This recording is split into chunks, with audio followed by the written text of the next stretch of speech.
After 6 years of drawn-out investigations into the fatal shooting of Bafana Bafana captain Senzo Meyiwa, the police finally arrested several suspects they believe are behind the murder of the late soccer player. But not everything is as it seems.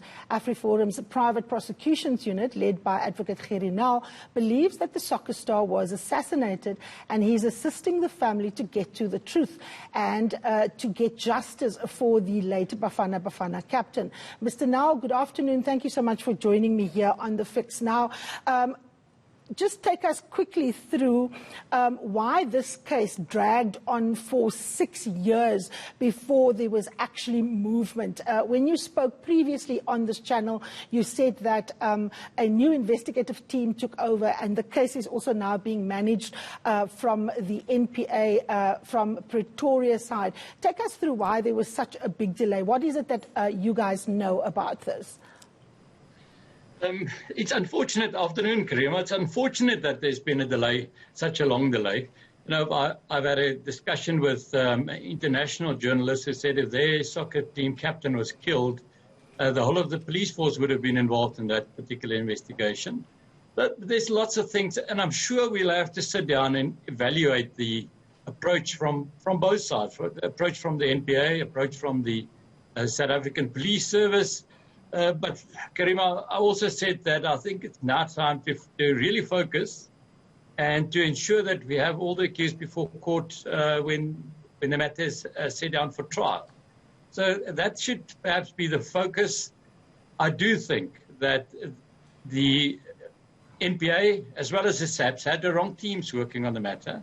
When you say the wrong teams, what exactly do you mean? So let's start with the NPA. Who was leading the NPA team?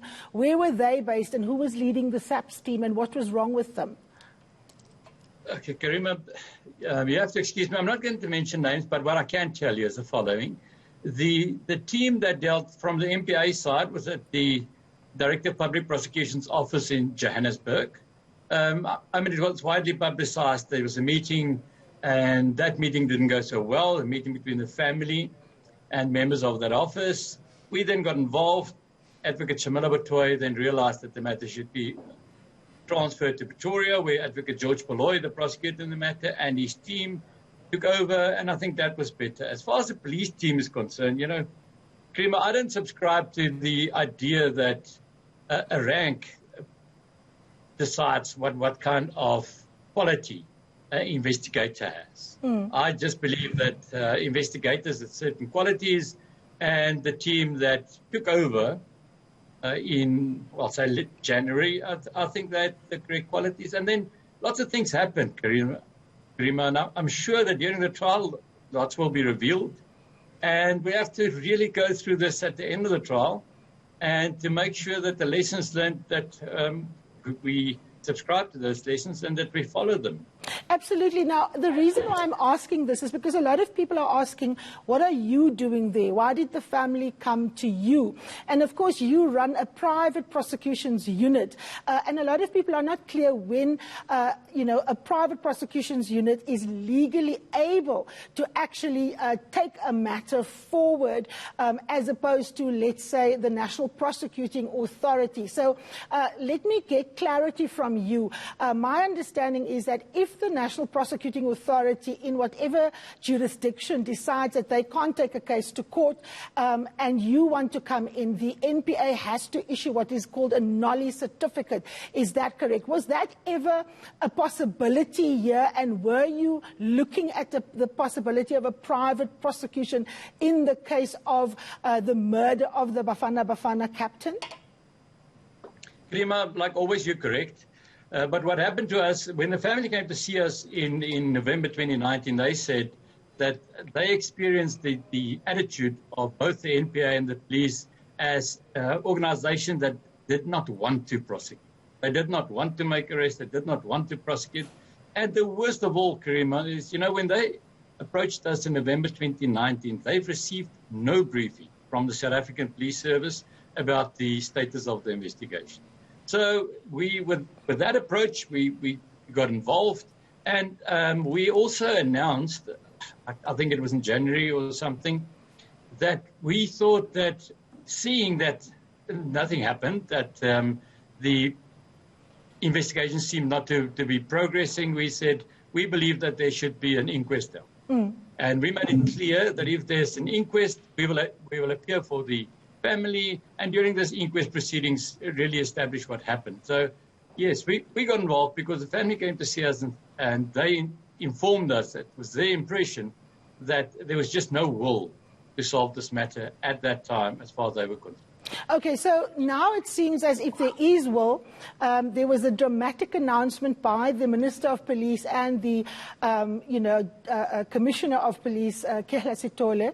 And when we saw the suspects coming into court, there was very unusual behavior, as most people said. But in today's newspapers, you are quoted as saying that you believe that the mastermind behind what you called an assassination will, in fact, be revealed shortly. What makes you so confident that the police, A, have the right people in custody and that they're on the right track to getting what you call the mastermind? Karima, we received a briefing not only from the investigating team but also police management. During a briefing, they touched on all the evidence. Based on the briefing I received, I haven't seen the docket, I haven't studied the docket, but based on the briefing I received, I believe that the correct people are before court. Well, it went further, the briefing. The briefing also touched on the mastermind behind this matter. But if I say that, then it must be clear that I'm not the only one saying that this was a contract killing or assassination. Also, the police are saying that. That's why their investigation are now focused on ensuring that that particular person are also before court. So we received the briefing. I say it again. I believe that they have the correct people before court. And, it's a significant, the significance of that appearance should not be underestimated or forgotten. It's really something that we've been waiting for 6 years. I'm a bit concerned that we haven't moved further and quicker on the mastermind, but on the briefing I received, Karima, I'm convinced we'll see an arrest soon. Mr. Nel, many people will ask you what would be the motivation for a hit to be taken out on a Bafana captain. Some people were suggesting that he might have been murdered because there was something like a 4 million rand insurance policy on his life.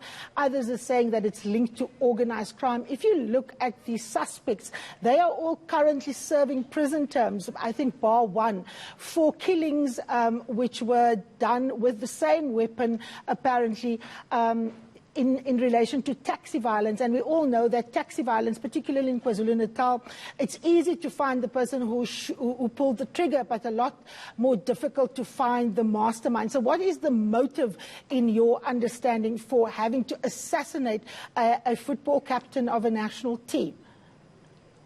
Karima, I always try and not use the excuse of the investigation at the sensitive stage, because that was used in this matter over 5-6 years. What I can say, what I can reveal is that the police are working on a motive. They've shared the motive with me, and I agree with them. I do think that they have identified a motive. The evidence that they've gathered speaks to this motive. So, Shamila. Karima, please excuse me for not revealing what I think the motive is. It will become clear. It is really at the sensitive stage. Okay, so now one piece of evidence that was inadvertently put in the docket released by the NPA was a memo from the cold case squad, and this squad was specifically set up by Kehla Sitole, the police commissioner, to investigate this matter. And for people who don't know what a cold case is, it's of course an old case where there's been no results.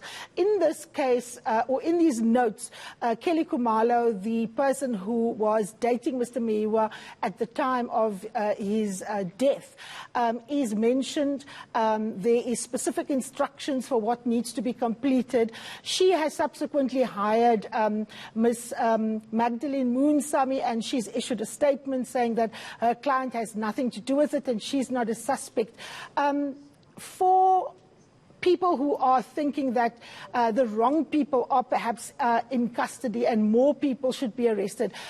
What do you make of the notes from the cold case squad, particularly considering the fact that you said the teams, both from the NPA and the SAPS, who initiated or rather investigated for 6 years, wasn't really up to scratch? Well, just that firstly, the premature release of any kind of information about police investigation and what they're doing is bound to prejudice a case. So it's unfortunate that it happened, that it was disclosed, but it happened now. So the only positive one can perhaps draw from this is that it is clear that the police have not closed the investigation, that between the police and the National Prosecuting Authority, there's still discussion about further investigation and further things that might happen in the case. So that is a positive. There's a positive that certain avenues are still being investigated, and that gives me hope that we might get to the mastermind in this particular matter.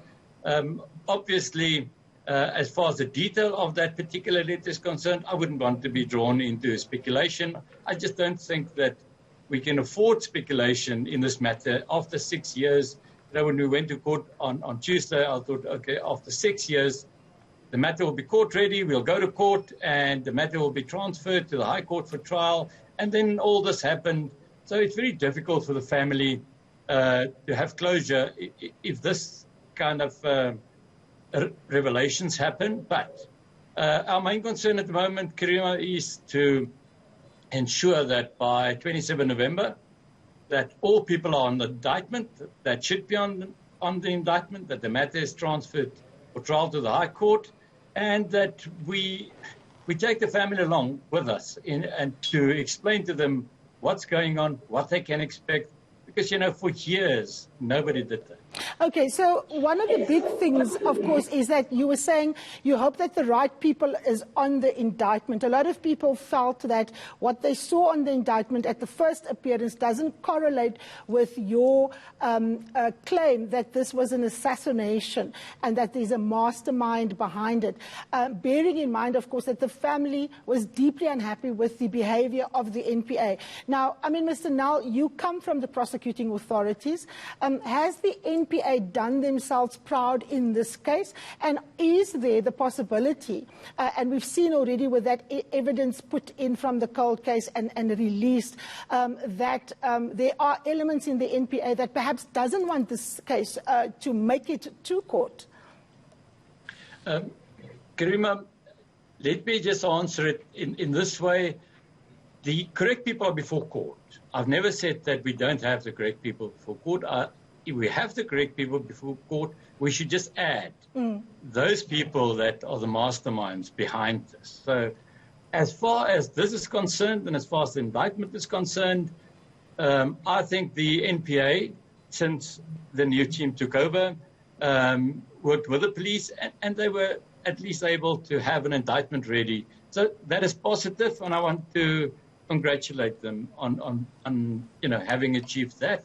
I do, however, think that this is not the end, it's only the beginning, and that we all agree that we cannot go to court in this matter indicating that this is a botched robbery, because it's not that. You indicated the profile of the accused people before court, who and what they are, and so this is not a botched robbery. This is a contract killing, and I think we have to accept that and work from there. The facts that you're saying this is a contract killing, that the people, their criminal histories are there for everyone to see. It's not like one has to be a rocket scientist to figure that out. And yet the mastermind is still not on that indictment. From where you're sitting, without giving too much away, what is the hold-up? Why is the mastermind not arrested, not in court? What still needs to happen, considering, again, that we had a team of investigators, both from the NPA in South Gauteng and the police, who got absolutely nowhere? A prosecutor taking a matter to court must be satisfied that as far as his approach to the matter is concerned and the way he envisaged leading the evidence and doing the trial, that there's enough for him or his team. So I'm sure that there's, at the moment as we speak, lots of communication between the NPA and the investigating team. We will get involved in those discussions to satisfy the NPA that there's enough, and the NPA to ask the police to get just a bit more that they might need. So this is not uncommon, Karima, that between the NPA and the police investigators, there was some kind of disagreement about what evidence is needed and how the evidence should be obtained. In this particular matter, I just thought that because it's so high profile and it's been outstanding for so long, that we would have been ready on Tuesday, with the first appearance. But I still have hope. I don't think anything happened that's irreparable. And I think we owe it, not only to the family, but to South Africa to indicate what happened in this particular matter and to let all people involved be prosecuted. Okay, that's where we will leave it. That's, of course, Gerrie Nel speaking to us there on the case of the late Bafana captain. Well, you've had your fix for the week. Join me again next Sunday. Thank you so much for watching.